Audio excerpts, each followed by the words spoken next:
会。觉得采稻米好玩吗？好玩。学到了怎么用火龙果的重量，那个机器有什么功能？比较大颗的卖的比较贵。太阳很大，有时候还会被稻草那个毛用到，然后会很痒。你都要在大太阳下工作，然后之后每天都要，是下雨也要去顾。如果你没有采好的话，会被那个火龙果的刺割伤。如果是对务农有兴趣的同学，其实都可以去做结合。在暑假之后，其实我们也会导入东山国小的一个课程里面，可以知道一些可能我们平常老师上课不一定会讲这么仔细。会考虑去当那个农人，或者是跟同学一起当青农一起工作。因为我觉得我对辛苦的事我会比较不想要做辛苦的。对，因为如果是当农夫的话，每天都要流汗。如果是在高楼大厦那种工作，就可以每天吹冷气，然后工作比较轻松。掌握市政3分钟，台南进步向前冲。欢迎收看《市政3分钟》，我是黎婷。我们从超市随手可以买得到的火龙果及稻米，你知道它们的生产过程吗？台南市东山产业生产合作社透过产官学研及通路5方跨领域合作，提供东山国小、圣贤国小及吉贝耍国小3校师生参与火龙果及里山米从采收、运输、包装到门市等过程，让我们一起来看一看吧。像这样从采收到让学生在超市可以买到自己所采的火龙果的食农教育，从做中学，让学生体会农民的辛苦，并进一步透过解说去了解仓储物流的重要性。现在让我们来听听东山国小的曹校长怎么说吧。食农教育其实是我们东山国小推动很多年的一个主轴，今年是第一次跟3校。那如果这个模式可行，我们会扩及到其他地方，那甚至呢有兴趣的学校可以一起来参与这样的活动。因为现在这一批5年级未来就是毕业生，那也就是说代表他们现在是目前学校里面最高年级的孩子，希望他毕业离开东山国小，未来不论去哪里，他都可以保有食农教育的一个想法。我们拥有的就是我们物产比人多，我们有很多土地。那东山未来能够在成长的，要依靠的其实是农业跟生态旅游，因为这边没有工业。那所以我们势必要让这些年轻人回来，愿意参与务农也好，这个才是地方创生。接下来请收看中嘉新闻。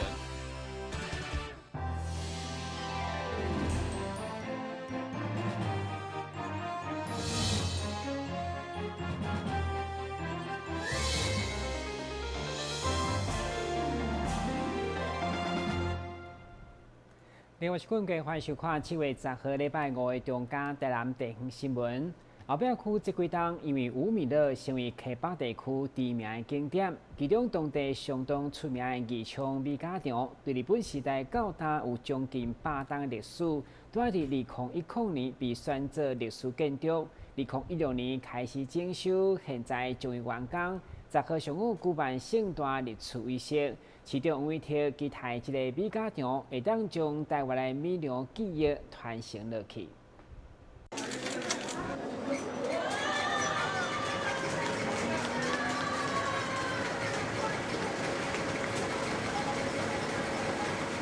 在市长甲义昌米甲的第2代共同见证之下，这座独一无二的ヒノキ米甲也重新来启动。对日本时期就成立的义昌米甲，到现在也有将近100年的历史。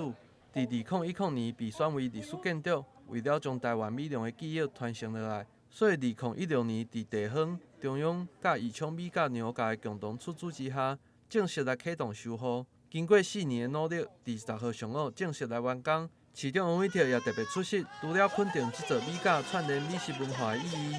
也特别颁发感谢状予麻豆的单价，感谢因的核心米甲所提供的零件，让这座ヒノキ的米甲会使重新挖过来。可以说是活的历史，也是活的古迹。我们觉得看到义昌联名厂这个建筑物，事实上让我们许多跟嘉南大郡的联想，跟米食文化的结合，跟昆宾博吴米乐的结合，这个就是最好的历史教育，是最好的历史见证，可以让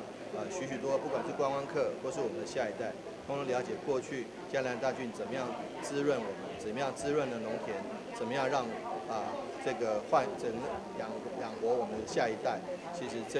这是快木碾米机全台湾唯一仅有哦。那这部分也感谢麻豆核心碾米厂他们的支援，让这个益昌碾米厂更活跃在我们的心中。会选择留下这座米架，娘家的代表表示，因只是希望后一代的人会使亲自看到、摸到这设备，互因更加了解过去的文化。我希望这个建物会当留予后一代有一个实际的物件通看，袂讲你囡仔敢若看迄个动画，敢若看迄个册，毋知影物件是安怎振动。我的用意就是要甲伊留落来，就是要甲留落来安尼尔，留落来，互后一代的人知影有这个物件，摸会到这个物件，这才是我的目的。现在义昌米架也将会伫每礼拜的拜六、拜日免费开放参观。除了会介绍白米相关的传统文化以外，社区也会举办小旅行，或者是校外的教学，希望互更较侪人熟悉台湾米农的文化。文化局也邀请市民朋友会使到后壁区了解台湾米的故事。台湾新闻郭博义采访报道。前议员董品娥伫担任市府教育局专门委员的时，因为被议员蔡辉公开伫艺术厅质询，讲伊上班时间拍牌。对此，董品娥为了捍卫清白，上午前往地检署按联控告对方加强诽谤，并且附带民事赔偿100万。前市议员唐品娥上午伫个支持者的陪同，前往台南地检署来按联控告，控告国民党籍议员蔡耀辉公开伫个议事厅提出伊伫个担任市府教育局的专委时翘班拍牌，并且要求对方爱伫个限时内来道歉，因此控告对方加重诽谤，并且附带民事的赔偿。针对蔡议会议员，他在议会质询我说，我上班时间打牌，那我是认为说，一个议员讲话要负责任，要有依据，哦。那我议会议员市政府里面那些同事都可以帮我作证，所以我认为说讲话要负责任，没有依据不可以乱讲。所以他也发新闻稿，也在议会质询，然后又在他的脸书，我在他的脸书贴说，限你3天之内跟我道歉，不然我一定提告。因为人格不容污蔑，清白定要捍卫。所以我今天是第4天来告蔡议辉，我要加重诽谤，然后民事求偿100万，全部捐给弱势团体。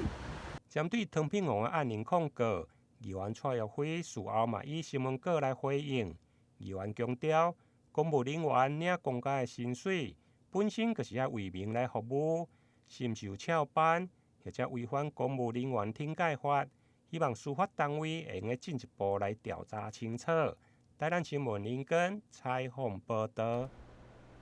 想要到伪装不接当，互人变水，也当延缓退化。华山基会安平天赛站结合知名美妆公司集合举办美容保养化妆的体验，带领长辈家己动手动脑装扮，透过伪装疗法，希望当预防失灵退化。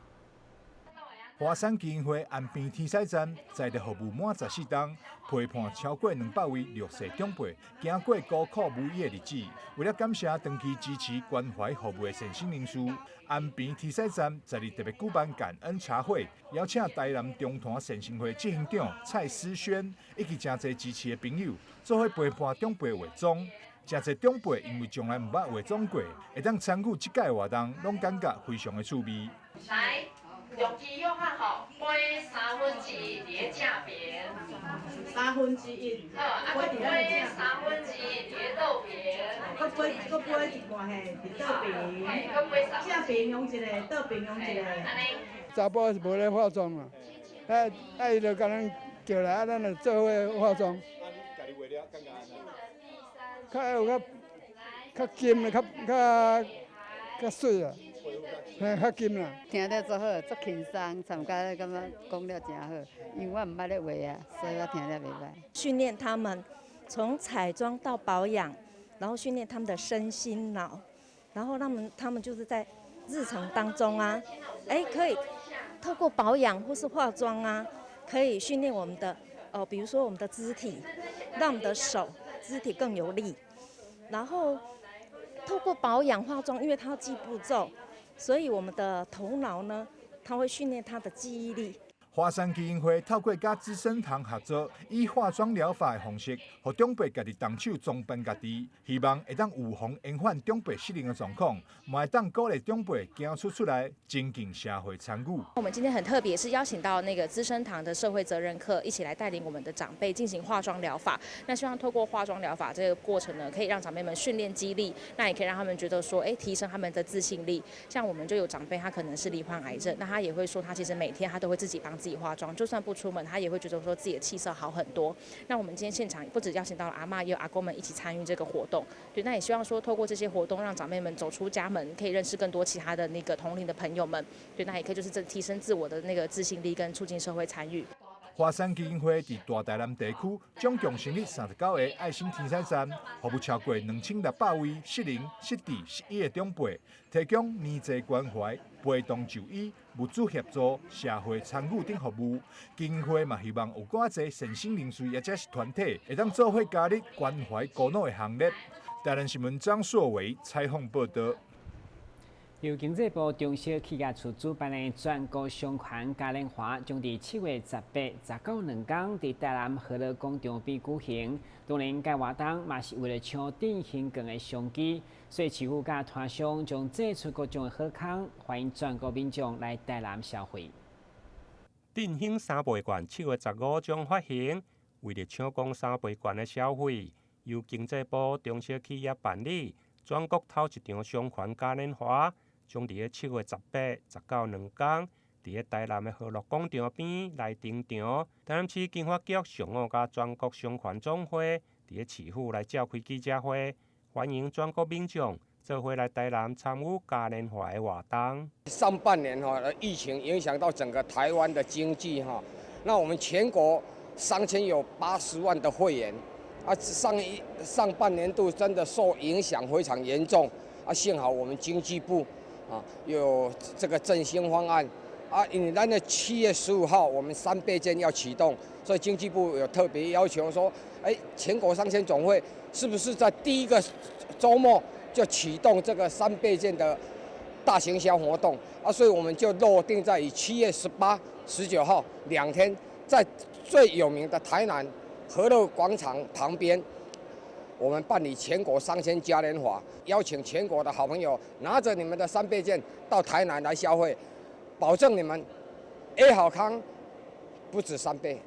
，double 再 double。17、18号这2天的时间里面呢，我想我们在和乐广场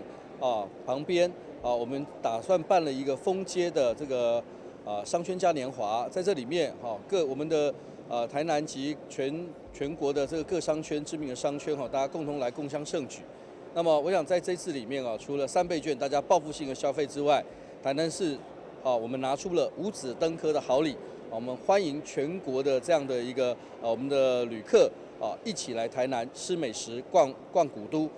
让我们这个报复性消费来振兴经济。近年来，经济部中小企业处甲市府共同推动的商圈活络，虽然进前受到疫情的影响，商圈生意大受影响。不过，现在随着疫情的趋缓，民众出游的意愿飙悬，配合世界7大私人期待的公园和乐广场，到旬将放假来举办盛大的商圈嘉年华，预计超过70档的摊商伴手礼、甲店家来进驻，欢迎民众踊跃前往消费购买。台南新闻林根采访报道。先休息一下，马上回来新闻现场。跟我们一起走进阅读森林吧！我们将阅读分成6大主题。首先邀请到新时代作家杨富敏、江儿、李炳书、阿春爸、IG 作家，来到台南爱读册节目中与您见面。敬请锁定每晚8点半第3公用频道。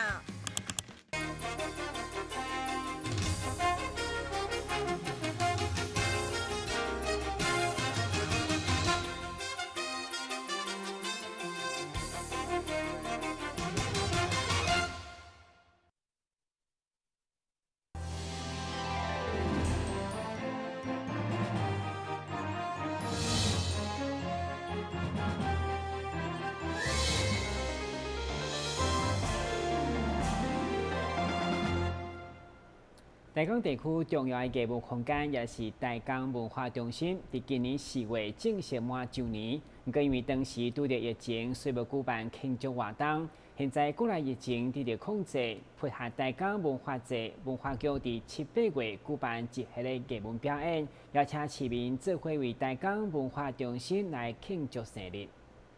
由着民间主动发起推动的台港文化中心，伫今年4月份的时阵正式满周年。虽然受到疫情的影响，到现在才会使来举办相关的庆祝活动，但是文化局悠然配合台港文化季，规划了侪场精彩的演出。不管是戏剧、舞蹈表演，也或是儿童剧团，拢非常的精彩。文化局也特别举办记者会，邀请市民朋友来到台港文化中心来庆祝。所以，足侪剧团有足侪活动，因拢是台港文化季作为因疫情后的首场的演出，所以阮非常感谢。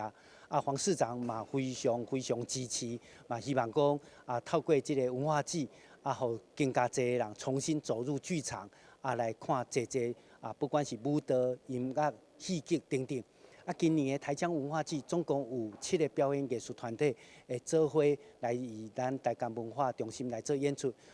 演出到16场的这个表演，内底包括布袋戏、包括儿童剧、包括舞蹈、音乐、戏剧拢有。除了各种精彩的演出以外，文化局也举办了工作坊、甲讲座等等，同时结合当地的学校演出，希望让在地的民众都会使更加亲近艺术。另外，阮咧办12场的这个工作坊，这个工作坊就是要培养咱的这个对艺术文化方面的人才，嘛，互在地的人有机会会当深入了解到这个表演艺术的物件。另外，办理了真侪的这个讲座的这个活动。嘛是参考遮个迄个表演团体，大家拢有合作安尼吼。这就是台港文化中心伊推设的过程当中，从地方大家对文化艺术共同的这个结合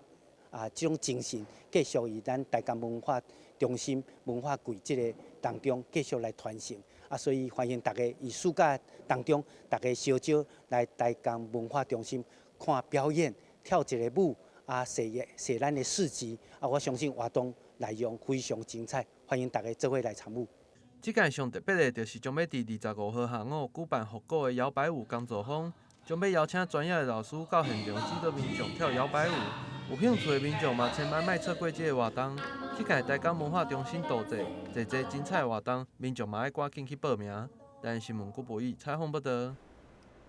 台南有节农业产品深受全国消费者肯定，其中黄伟铁9号再度将电视购物直播节目向全国民众推销台南爱文，结果除了酸雅好品质，加上市场黄伟铁的销售能力，短短30分钟内就卖了7500台斤。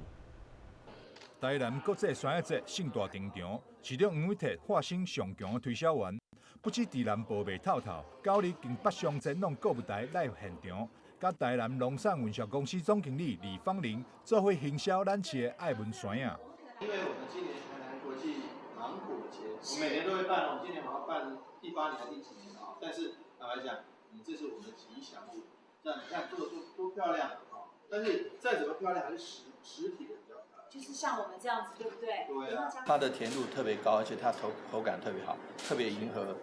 东北亚还有许多的消费者的，赢得他们的心啊。其实我觉得台湾的芒果都很好，那台湾的芒果，台南的芒果占最大多数，占半数以上，50%是来自台南。台南的芒果都是很好，但是我们南化就是这个外国人特别喜欢，我也不知道，他们就特别喜欢我们南化的芒果，所以噪音于它的甜度高，它的这个果粒很饱满。然后口感特别好，然后它的纤维质也非常软丝啊，不是纤维质吃完嘴巴张开全部都是芒果丝，不是，所以我觉得其实这个部分是迎合消费者的心。